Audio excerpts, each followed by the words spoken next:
পরাশক্তি পরাপ্রকৃতি দেবী শক্তিকে কেন সকার রূপ ধারণ করতে হয়েছিল? কামদেবের শরীর ভস্ম থেকে এক নিষ্প্রাণ শরীর সৃষ্টি হলে এবং ভগবান গণেশজি দ্বারা প্রাণ প্রতিষ্ঠিত হওয়াতে এক মহা অসুরের জন্ম হয়, যার নাম হয় ভণ্ডাসুর।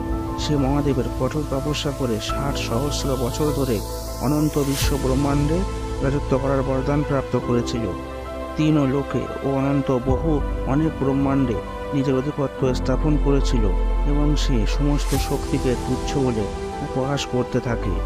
সে নিজেই সমস্ত শক্তির অধীশ্বর বলে প্রচার করতে আরম্ভ করতে থাকলো, আর আমাদের অনন্ত ব্রহ্মাণ্ডের শক্তির মূল স্রোত পরাশক্তি আদিশক্তি দেবী ললিতাকে অস্বীকার করতে থাকলো। তখন দেবী ললিতা প্রথম ভণ্ডাসুরের দর্প অহংকারকে চূর্ণ বিচূর্ণ করার জন্য নিরাকার থেকে সকার রূপে অবতীর্ণ হলেন এবং যুদ্ধে ভণ্ডাসুরকে বধ করলেন আর নারী শক্তিকে অপমানের হাত থেকে রক্ষা করলেন।